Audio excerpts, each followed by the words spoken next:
Hi ma'am. Hello అండి. Ma'am, కొంతమందికి it's like unexplained infertility, right?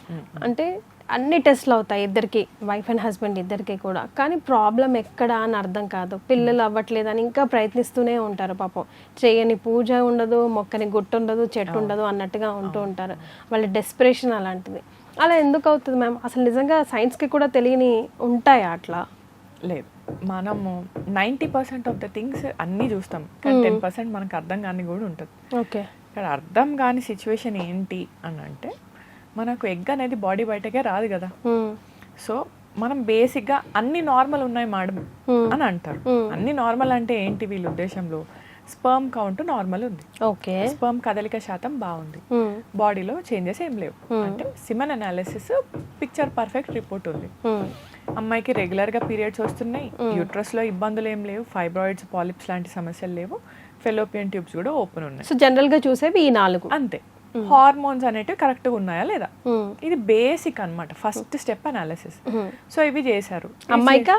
ఇద్దరికి. సో మేల్ సైడ్ నుంచి ప్రాబ్లం లేదు, ఫీమేల్ సైడ్ నుంచి కూడా ప్రాబ్లం లేదు. సో ఒక 6 months న్యాచురల్గా ట్రై చేశారు, కాలేదు. సో దీన్ని మనం అన్ఎక్స్ప్లెయిన్ ఇన్ఫర్టిలిటీ అంటాం. ఓకే. సో అంటే ఏంటి అంటే, మనకు ఎక్స్ప్లెయిన్ చేయడం రావట్లేదు ఫస్ట్ థింగ్.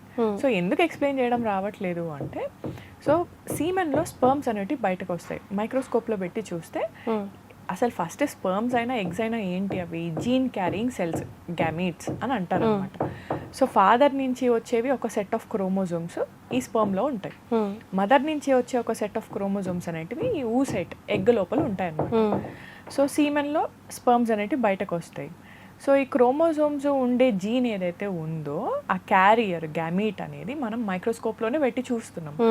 సో మనకు దాంట్లో డిఫెక్ట్స్ ఏమున్నా మనకి ఈజీగా 80% ఆఫ్ ద టైం తెలిసిపోతుంది. ఓకే. వాళ్ళు మనకు తెలియలేదు అనుకోండి, ఎక్స్టెన్సివ్ టెస్ట్లు ఉంటాయి అనమాట, డిఎన్ఏ ఫ్రాగ్మెంటేషన్ ఇండెక్స్ కానివ్వండి, ఇవన్నీ చేసుకుంటే డిఎన్ఏ ఇంటిగ్రిటీ అంటే క్రోమోజోమ్ ఇంటిగ్రిటీ ఎంత ఉందో తెలుస్తుంది.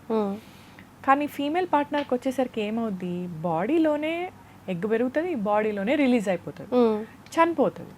సో బేసికలీ ఎగ్ బయటకు రావట్లేదు కాబట్టి మనకు తెలియదు, మనం ఏది ఉన్నా రఫ్ ఎస్టిమేషన్ వేసుకుంటాం. సో మనం బాడీలో కూడా మనం స్కానింగ్ చేసినప్పుడు అందరు అంటారు, మేడం స్కానింగ్లో మాకు ఎగ్స్ పెరుగుతున్నాయి, ఎగ్స్ రిలీజ్ అవుతున్నాయి, అయినా మాకు ప్రెగ్నెన్సీ అనేది వస్తలేదు. ఎగ్ చాలా క్లియర్గా ఏం చెప్తారంటే, ఎగ్స్ చాలా బాగున్నాయి అన్నారు మేడం అని చెప్తారు ప్రీవియస్గా. అసలు బాగుండడం అంటే ఏంటి ఉద్దేశంలో, అసలు మనం చూడం కదా. How do you define it? బాగుండడం అంటే ఏంటి? సైజు కాదు, రిలీజ్ అవ్వడం కాదు. మనం ఎగ్ ఏదైతే ఉందో దాంట్లో స్పర్మ్ వెళ్ళే ఓవం ఆర్ ఊసైట్ అనే జెనెటిక్ మెటీరియల్ బేసికలీ మనం ఇమాజిన్ చేసుకుంటే మనం తినే కోడిగుడ్డులానే అనమాట. ఓకే. మనం స్కానింగ్ లో చూసామనుకోండి, బయట షెల్ పార్టే మనకు కనిపిస్తుంది, కానీ లోపల ఎల్లో అనేది కంటికి కనిపించదు కదా. మనకు పలగొడితే తప్ప మనం కోడిగుడ్లో కూడా ఎల్లో అని చూడలేము. కానీ మనం ఏం చేస్తాము, ఎగ్ మంచిగా ఉందా లేదా చూడాలంటే ఎగ్ వెయిట్ చూస్తాము, వాటర్లో డ్రాప్ చేసి చూస్తాము, అండ్ షెల్ఫ్ లైఫ్ ఎగ్ది 47 days దాటితే పైన చుక్కలు వస్తాయి, అంతే. సో ఇవే కదా మనకు తెలిసినట్టు, పలగొడితే తప్ప లోపల క్వాలిటీ అనేది మనకు తెలియదు.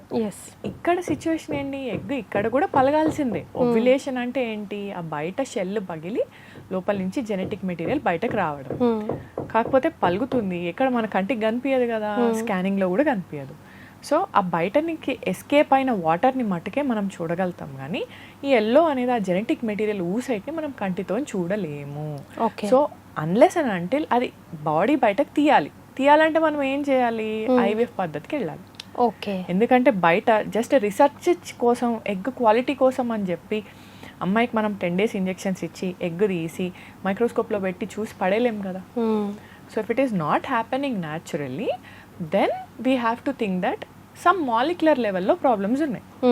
సో ఈ మాలిక్యులర్ లెవెల్స్లో ఇష్యూస్ ఎట్లా ఉండొచ్చు అంటే, ఊసైట్స్ ఉండకపోవచ్చు, ఎంప్టీ ఫాలిక్యులర్ సిండ్రోమ్ అంటే మనకు బయట ఎగ్ షెల్స్ కనిపిస్తున్నాయి కాబట్టి లోపల ఎగ్స్ ఉండకపోవచ్చు, లేదా ఎగ్ క్వాలిటీ తక్కువ ఉండొచ్చు. ఎగ్ అప్పుడప్పుడు మన ఏజ్ 28 years అయినా కానీ లోపల ఉండే ఎగ్ ఏదైతే 37 years ఉండొచ్చు అనమాట. పోస్ట్ మెచ్యూర్ ఊసైట్స్, ఏట్రెటిక్ ఊసైట్స్ అని అంటారు అనమాట. సో ఇవన్నీ జీన్స్లో ఉండే డిస్టర్బెన్సెస్. సో మాలిక్యులర్ లెవెల్లో డెఫినెట్గా ప్రాబ్లం ఉంటుంది, అందుకే ప్రెగ్నెన్సీ మనకు రాదు. ఇప్పుడు మనం యంగ్ ఏజ్ కపుల్ని తీసుకున్నామండి, 25 years నుంచి 30 years లోపల జనరల్గా ఐడియల్ రిప్రొడక్టివ్ ఏజ్ గ్రూప్ అని అంటారు.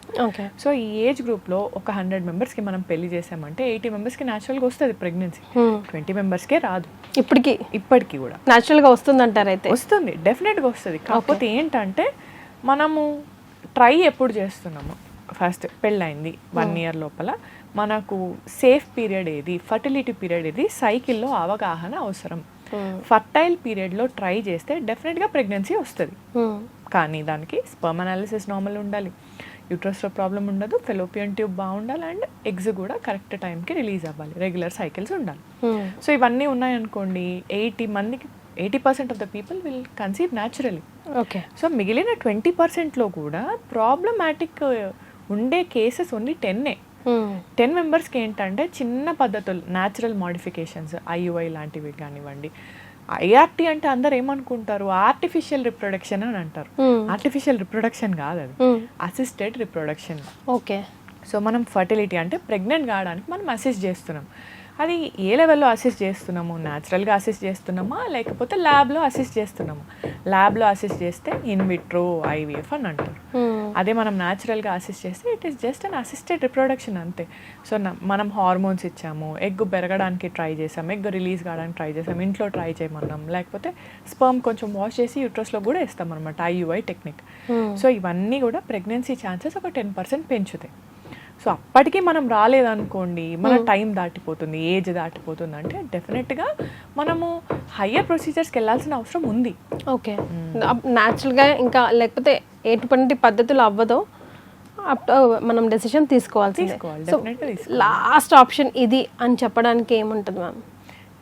IVF ఇదే ట్రై చేసాము, అయినా వర్కౌట్ అవ్వట్లేదు, something is logging behind. So finally IVF success rates అనేటివి 100 మెంబర్స్ మనం IVF చేసామంటే 60% వాళ్ళకి ప్రెగ్నెన్సీ వస్తుంది. కానీ దానికి కూడా ఏజ్ గ్రూప్ ఉంటుంది. ఎందుకు? ఇప్పుడు ఇందాక మనం మాట్లాడుకున్నట్టు 25 నుంచి 30 years వాళ్ళకి మనం ప్రెగ్నెన్సీ ప్లానింగ్ చేస్తున్నాం. సక్సెస్ రేట్ అన్ని నార్మల్ ఉన్నాయనుకోండి, 60 to 70 people వచ్చేస్తుంది ప్రెగ్నెన్సీ IVFలో, ఫస్ట్ సైకిల్లోనే వస్తుంది. రాలేదనుకోండి సెకండ్ సైకిల్లో, ఫస్ట్ సైకిల్లో ప్రాబ్లమ్స్ ఏమున్నాయి మళ్ళీ డీపర్ అనాలిసిస్ చేసుకుంటాం అనమాట.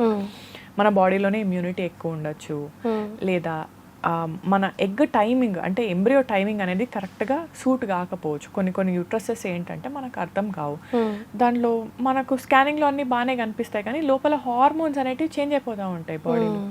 సో అది పీరియడ్స్ వచ్చేలాగా అయిపోయింది, మనం ఆ టైంకి బేబీని తీసుకుపోయి లోపల పెట్టాం అనుకోండి, యూట్రస్ అనేది రిసెప్టివ్ ఉండదు.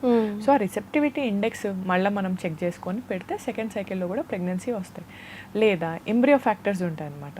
ఇప్పుడు జనరల్గా ఏంటి, మనం అందరం కూడా మ్యామల్సే అంతే కదా. సో యానిమల్స్కి అయినా కానివ్వండి ఓవరీస్లో ఎగ్స్ ఉంటాయి. సో కుందేలు పిల్లలకు కానివ్వండి, కుక్క పిల్లలు, పిల్లలకి వీళ్ళందరికీ కూడా ఓవరీస్లో ఎగ్స్ ఉంటాయి. సో ఇవన్నీ కూడా ప్రెగ్నెన్సీ వాటికి వచ్చినప్పుడు ఎంతమంది వస్తారు? కుక్క పిల్లలు అయితే 10, అవునా, పిల్లిలు కూడా అంతే, కుందేళ్ళు అయితే ఇంకా ఎక్కువ. కానీ జెనెటిక్ పొటెన్షియల్ హెల్దీగా ఉన్న బేబీస్ మాత్రమే బతుకుతాయి, అవునా. ఎందుకు వాటికి మనకు డిఫరెన్స్ ఏంటి అంటే మన బ్రెయిన్ అనేది పెద్దది, సో యానిమల్స్కి బ్రెయిన్ అనేది చిన్నది. సో వీళ్ళకి ఏంటంటే హార్మోన్ రెగ్యులేషన్ కరెక్ట్గా ఉండదు. సో ఒకటేసారి 10 eggs, ఒకటేసారి 15 eggs రిలీజ్ అవుతాయి. సో మనం హ్యూమన్స్ వెరీ ఎవాల్వ్డ్ కాబట్టి మన బ్రెయిన్ అనేది బాడీలో ఒక ఎగ్ని పెంచుతుంది. సో ఒక్క ఎగ్ నుంచి మనకు అది ఆల్రెడీ ఫిల్టర్డ్ ఎగ్ కదా, జెనెటిక్ పొటెన్షియల్ ఎగ్ లోపలికి స్పర్మ్ వెళ్తే మంచి బేబీ వస్తుంది. ఇక్కడ మనం IVF పద్ధతి మనం ఏం చేస్తున్నాము, సో డైలీ 10 days మనము ఇంజెక్షన్స్ ఇస్తున్నాం. 10 days ఇంజెక్షన్స్ ఇచ్చినప్పుడు మనకు 10 eggs డెవలప్ అయినాయి అనుకున్నాం. 10 eggsలోకి మనం స్పర్మ్స్ పంపిస్తే నియర్లీ 5 to 6 ఎంబ్రియోస్ తయారవుతాయి.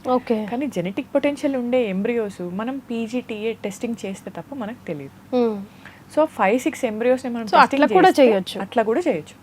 5-6 ఎంబ్రియోస్ మనం టెస్టింగ్ చేస్తే ఓన్లీ 1 or 2 ఎంబ్రియోస్ మనకు ప్రెగ్నెన్సీకి సరిపడే ఎంబ్రియోస్, క్రోమోజోమ్స్ ఉన్న ఎంబ్రియోస్ ఏవో తెలుస్తాయి మనకి. కానీ ఏంటంటే అందరూ PGTAని అఫోర్డ్ చేయరు, అండ్ మేము కూడా సజెస్ట్ చేయం. ఎందుకు అంటే ప్రీవియస్ అబార్షన్స్ అని. డెఫినెట్లీ మనం IVF పద్ధతిలో ఇవన్నీ ఎక్స్ట్రా అడిషన్స్ అనమాట జెనెటిక్ టెస్టింగ్ చేయడం అనేది. లేదా ఫస్ట్ చైల్డ్ మనకి ఏదైనా జెనెటిక్ అబ్నార్మాలిటీతో పుట్టారు, జీన్స్ ఇష్యూస్ ఉన్నాయనుకోండి, అదే జీన్ మళ్ళీ నెక్స్ట్ బేబీ కూడా ఉందా లేదా అనేది మనం టెస్టింగ్ చేసుకోవచ్చు అనమాట. సో ఇవన్నీ నార్మల్ ఐవీఎఫ్ కంటే ఇవి ప్లస్ అడిషన్స్ అనమాట, అడిటివ్స్ ఎక్కువ అవుతూ ఉంటాయి, కాస్ట్ అనేది పెరుగుతూ ఉంటుంది. So cost effective first. So అందరికీ మనం సజెస్ట్ చేయం. సో ఎవరికి సజెస్ట్ చేస్తామో, ఎవరికైతే ఎంబ్రియోస్ పెట్టినా ప్రెగ్నెన్సీ రావట్లేదు, లేకపోతే మిస్క్యారేజెస్ ఎక్కువ అవుతున్నాయి, 3 times పెట్టినా యూట్రస్ అనేది బేబీని రిజెక్ట్ చేస్తుంది, లేదా హార్ట్ బీట్ రావట్లేదు, బేబీ అతుకుతుంది, లోపల హార్ట్ ఫామ్ కావట్లేదు, లేదా అసలు ఫీటల్ పోలే ఫామ్ కావట్లేదు అనుకోండి, అప్పుడు మనం క్రోమోజోమ్ టెస్టింగ్ చేసుకుంటాం. అట్లా మనం చేసుకున్నప్పుడు 4 ఎంబ్రియోస్ టెస్ట్ చేసామనుకోండి, 1 or 2 మనకు యూప్లాయిడ్ అంటే మంచి క్వాలిటీ ఎంబ్రియోస్ వచ్చే ఛాన్సెస్ ఉంటాయి. సో దీంతో మనం ప్రెగ్నెన్సీ ప్లాన్ చేస్తే ఒక 60% వరకు సక్సెస్ ఉండొచ్చు, టేక్ హోమ్ బేబీ. మెయిన్గా ఇంకొకటి కూడా మనకి ఏంటంటే, ఈ పద్ధతులు ఏవైనా కానివ్వండి, ప్రెగ్నెన్సీని ఇవి కన్ఫర్మేషన్ ఇవ్వవు, ప్లస్ అదే టేక్ హోమ్ బేబీని కూడా ఇవ్వలేవు. ఎందుకు అంటే, ప్రెగ్నెన్సీ అంటే ఫస్ట్ అసలు ఏంటి, యూట్రస్ బేబీని క్యారీ చేయడం, దీన్ని ఒక ప్రెగ్నెంట్ ఉమెన్ అని అంటాం మనం. కాకపోతే ఏంటి, బేబీ అనేది 9 months వరకు పెరగాలి. అంటే బేబీలో జీన్స్ కరెక్ట్గా ఉండాలి కదా. సో ఫాదర్ నుంచి వచ్చే జీన్స్, మదర్ నుంచి వచ్చే జీన్స్ కంబైన్ అయిన తర్వాత తయారైన పిండం ఏదైతే ఉందో దానికి జెనెటిక్ పొటెన్షియల్ ఉంటే అది 9 months పెరుగుతుంది, హెల్దీ బేబీ డెలివర్ అవుతుంది. సో ఆ జీన్స్ కరెక్ట్గా లేవు, వీళ్ళకి న్యాచురల్గా ప్రెగ్నెన్సీ రావట్లేదు.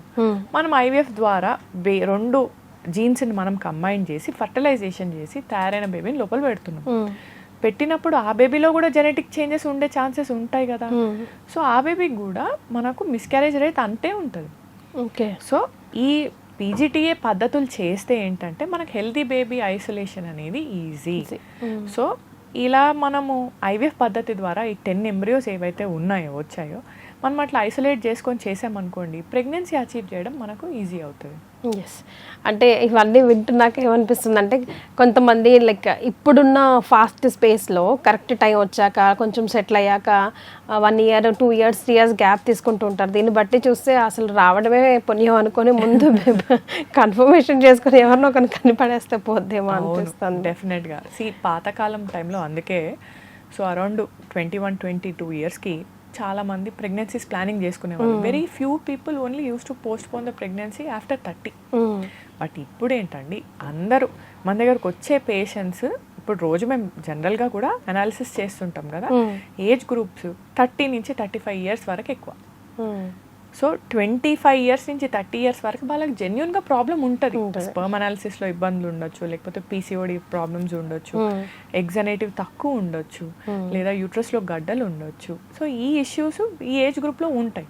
కానీ 30 నుంచి 35 years వాళ్ళకి మీరు ఇందాక మాట్లాడినట్టు అన్ఎక్స్ప్లెయిన్ ఇన్ఫర్టిలిటీ అన్నీ ఉన్నాయి, కానీ ప్రెగ్నెన్సీ రావట్లేదు. ఎందుకు అంటే జీన్స్ అనేటివి వీక్ అవుతాయి, న్యాచురల్గా ఫర్టిలైజేషన్ అనేది తగ్గుతుంది. Right. Thank you so much for joining us.